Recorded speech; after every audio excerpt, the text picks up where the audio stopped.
9월부터 공부해서 충분히 따라잡을 수 있을까요? 다음에 2차 시험까지 어떻게 시간을 보내야 할까요? 과목 위주로 공부를 하시는 게 좋을 것 같아요. 안녕하세요. 에듀윌 구독자 여러분. 저는 에듀윌에서 재무회계를 담당하고 있는 황윤아 회계사라고 하고요. 세무사 시험을 준비하면서 여러 가지 고민이 있을 거잖아요. 그래서 오늘 특별히 대한민국 최고의 경제학, 재정학 강사이신 짱 박사님을 모시고 얘기를 나눠보도록 하겠습니다. 여러분 안녕하십니까? 에듀윌에서 재정학을 담당하고 있는 짱 박사 장성구입니다. 이렇게 만나 뵙게 돼서 반갑습니다. 네. 학생들이 세무사 준비하면서 고민이 진짜 많을 텐데 그런 고민들 하나하나 사연을 받아보면서 한번 답변을 시원하게 진행해 보도록 하겠습니다. 첫 번째 사연입니다. 안녕하세요. 저는 9월부터 세무사 공부를 시작한 직장인입니다. 고민이 길어지다 보니 가을부터 진입하게 됐어요. 그런데 주변에 준비하시는 분들 보니 5월부터 시작하신 분들이 많으시더라고요. 너무 늦게 시작한 건 아닐까 불안한데 9월부터 공부해서 충분히 따라잡을 수 있을까요? 라는 질문을 하셨습니다. 네, 많은 분들이 언제 시작할 것인가 너무 늦지 않았나 해서 고민을 많이 하세요. 근데 여러분 아시겠지만 늦었을 때가 가장 빠릅니다. 또 작년부터 시작했거나 재작년부터 시작한 사람은 붙을 확률이 훨씬 높습니까? 그렇지 않거든요. 우리 시험은 임팩트 있게 몰아치기 하는 게 되게 중요하거든요. 그렇게 준비하시면 충분히 합격하실 수 있을 거라고 확신합니다. 이 질문은 저도 답변을 좀 드려야 될 것 같은데 9월 달부터 착실히 시작해줬고 2달 동안 어느 정도 기본기를 쌓아뒀다면 넉넉하진 않지만 그래도 부족하진 않은 시간이다 라고 자신 있게 얘기할 수 있어요. 네, 동의합니다. 네, 이번에는 두 번째 사연을 제가 한번 읽어보도록 하겠습니다. 안녕하세요. 22년도에 처음으로 시험을 봤던 대학생입니다. 시험 직후 쉬고 싶다는 생각도 들고 학교도 다니다 보니 손에서 공부를 좀 놓았는데 아무래도 이번 연도 2차 시험을 떨어질 것 같다는 생각이 자꾸 들어서 다시 공부를 시작해야 할 것 같습니다. 다음에 2차 시험까지 어떻게 시간을 보내야 할까요? 다시 공부를 시작한다면 공부 순서는 어떻게 해야 할지 궁금합니다. 이렇게 질문 주셨네요. 뭐라긴 뭐래요. 당연히 공부를 해야지. 지금 1차를 다시 봐서 유예를 한 번 더 할 것인가? 아니면은 바로 유예 합격을 노릴 것인가? 근데 그 고민은 좀 나중에 하셔도 되고 일단은 2차 과목 위주로 공부를 하시는 게 좋을 것 같아요. 일단 올해 말까지는 세법 파악을 하면서 시간을 보내고 그 다음에 내년에 1차를 다시 볼 것인가 말 것인가는 세법 파악 공부가 어떻게 잘 되느냐 안 되느냐 요거에 따라서 결정해 주시면 좋을 것 같아요. 바로 세법 파악 책을 펼치기를 바라요. 맞습니다. 저도 한마디 간단히 첨언하면 완전히 시험계를 떠나지 않는 이상은 불안하고 슬프고 하더라도 그냥 계속 공부하시는 게 제일 불안함을 제거하는 방법이 아닌가 하는 생각을 해봅니다. 네, 세 번째 사연입니다. 세 번째 사연은 이거 재정학이랑 관련된 거라서 우리 박사님께서 답변해 주셔야 될 것 같아요. 다른 사람들은 재정학이 그나마 쉽다는데 저는 왜 재정학이 제일 어렵게 느껴질까요?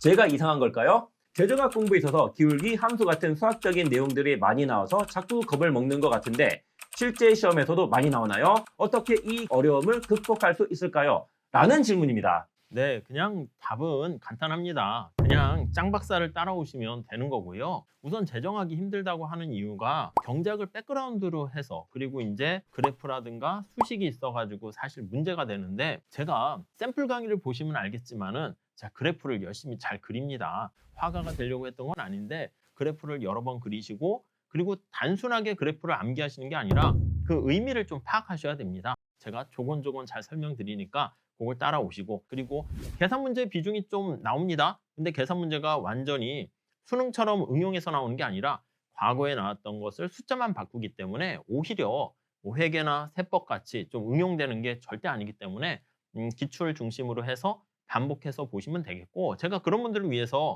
계산 문제 특강을 또 따로 준비하고 있습니다. 그래서 그 계산 문제만 반복해서 하시게 되면 오히려 재정학이 진짜 남들이 얘기하는 것처럼 전략 과목이 될 거예요. 결론은 저만 잘 따라오시면 되지 않을까 하는 생각을 해봅니다.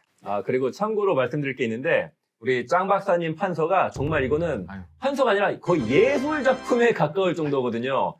실제로 장 박사님이 칠판에다 판서를 하셨는데 쉬는 시간에 지워야 되잖아요. 이거 너무 예술 같아서 죄책감이 들어서 도저히 지울 수가 없었다 라는 일화도 있었다라고 하더라고요. 과찬의 말씀이십니다. 감사합니다. 네. 자, 이번에는 제가 네 번째 질문을 한번 사연을 읽어드리도록 하겠습니다. 기본 강의를 들으면서 이론만 계속 보니 너무 지쳐서 중급 회계랑 원가 회계 위주로 문제를 많이 풀어보고 있는 요즘입니다. 그런데 말 문제가 나올 때마다 특히 개념을 물어보는 문제는 헷갈려서 턱 막히는 기분이 드는데요. 말 문제만 정리된 자료를 구해서 풀어보면 될까요? 아니면은 이론 강의를 다시 다 들어야 할까요? 공부하는 법을 알려주실 수 있나요? 이런 질문입니다. 네, 아주 재미있는 질문입니다. 제가 지금 속 시원하게 해결해 드릴게요. 자, 우리 세무사 1차 시험 기준으로 회계 같은 경우는 계산 문제가 많이 나오고 말 문제는 많이 나오진 않는데 그래도 무시할 수 없는 정도거든요. 세무회계 25문제 중에 한 6, 7문제 정도는 말 문제다라고 보시면 돼요. 2차에서는 말 문제가 나서 이거 제껴버릴까라는 생각도 할 수도 있겠는데 만약에 1차에서 계산 문제가 완벽하지 않은 이상 말 문제도 어느 정도 대비를 해야 되거든요. 제가 아직은 찍진 않았고 내년 초 정도에 세무회계 말 문제 특강을 할 거거든요. 정말로 환상적인 말 문제 특강을 보여드릴 텐데 교재 없이 스마트폰으로 지하철이나 화장실이나 침대 위에서도 볼 수 있는 그런 말문제 특강을 만들려고 하거든요. 그때 그거 보시면 되는 거예요. 그래서 올해 말까지는 고민하지 말고 그냥 계산 문제 열심히 하시고 내년에 함께 말문제 그거 들으시면 되는 거예요. 자, 이번에 이렇게 네 분의 사연을 들었는데요. 아마 여러분들께서 직면하는 어려움이나 고민, 사연들이 다양하게 많이 있을 거예요. 그런 경우에는 에듀윌 유튜브라든가 또 아니면 홈페이지 같은 데 보시면은 질문 남기는 곳이 있습니다. 댓글로 이렇게 궁금한 사항 남겨주세요. 다른 수험생들한테 막 이렇게 물어보고 하지 마시고 강의하시는 분한테 직접 물어보시는 게 제일 정확합니다. 고민 있으시면 언제나 열려 있으니까 편하게 찾아와서 질문 올리시면 좋겠습니다. 어려워하지 마시고 고민 있으신 분들은 언제라도 이 영상 하단에 댓글 달아주세요. 네, 저도 댓글 열심히 달도록 하겠습니다. 그럼 다음 영상에서 다시 뵙도록 하겠습니다. 안녕. 안녕.